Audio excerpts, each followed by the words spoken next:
Hi, boys and girls. I'm going to continue our story of the fantastic Mr. Fox. It's written by Roald Dahl, and we're on chapter 7.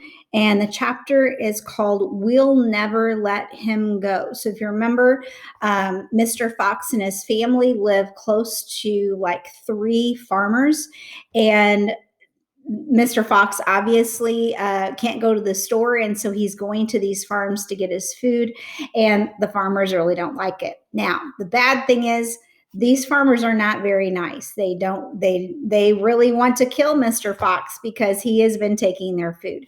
So they are determined to do that, and Mr. Fox obviously is determined to not be killed. And so we are reading the next chapter, chapter 7, and it's called "We'll Never Let Him Go." At 6 o'clock in the evening, Bean switched off the motor of his tractor and climbed down from the driver's seat. Bunce did the same. Both men had had enough. They were tired and stiff from driving the tractors all day. So if you remember, they were digging out this hole and they were looking for Mr. Fox. They were also hungry. Slowly, they walked over to the small fox's hole in the bottom of the huge crater. Bean's face was purple with rage. Bunce was cursing the fox with dirty words that cannot be printed. Bogus came waddling up. "Dang and blast that filthy, stinking fox," he said. "What the heck do we do now?" "I'll tell you what we don't do," Bean said. "We don't let him go."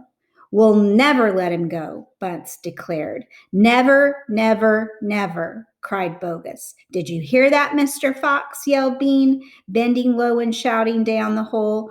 It's not over yet, Mr. Fox. We're not going home till we've strung you up dead as a dingbat."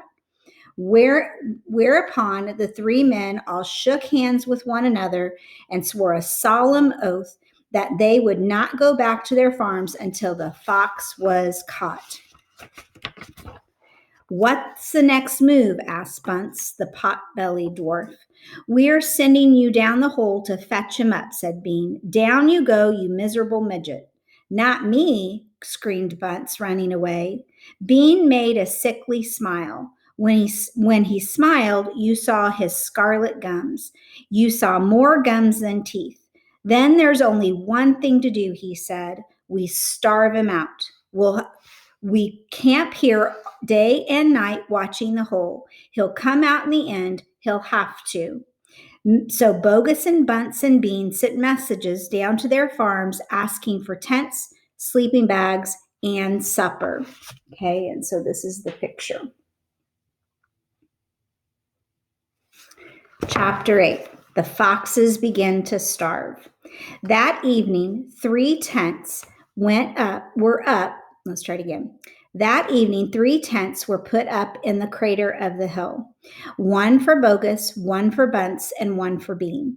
The tents surrounded Mr. Fox's hole, and the 3 farmers sat outside their tents eating their supper.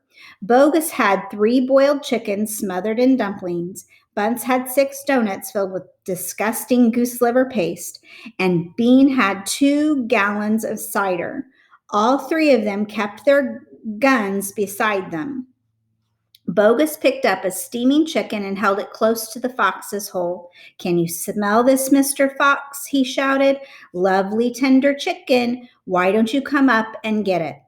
The rich scent of chicken wafted, that means it went down the tunnel to where the foxes were crouching. "Oh, Dad," said one of the small foxes, "couldn't we just sneak up and snatch it out of his hands?"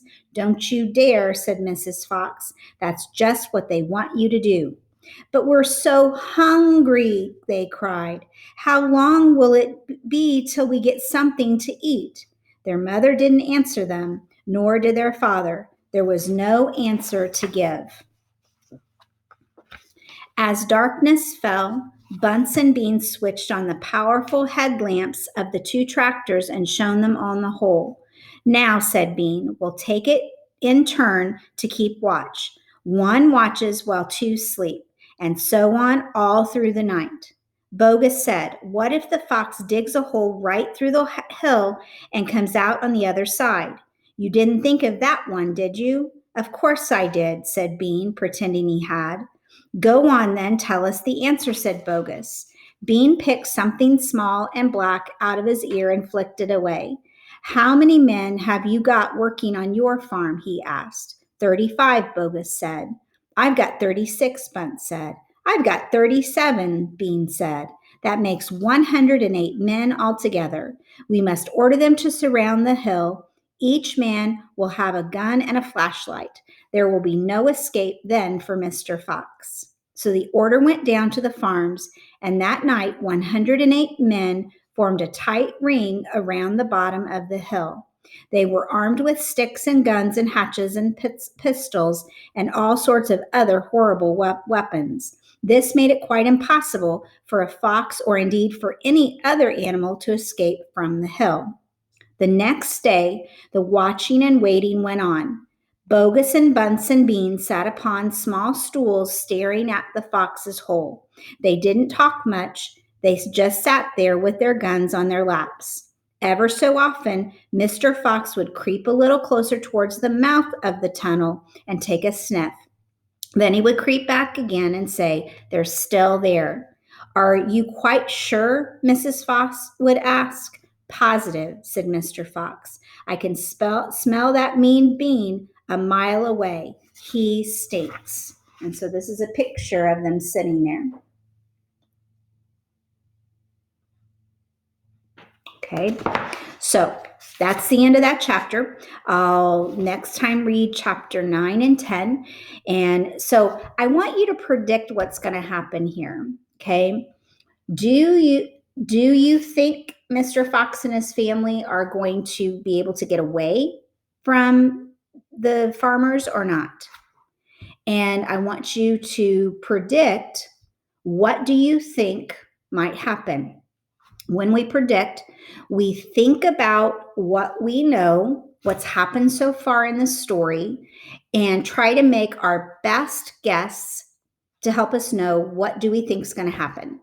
And so that's what I want you to do. What do you think is going to happen next?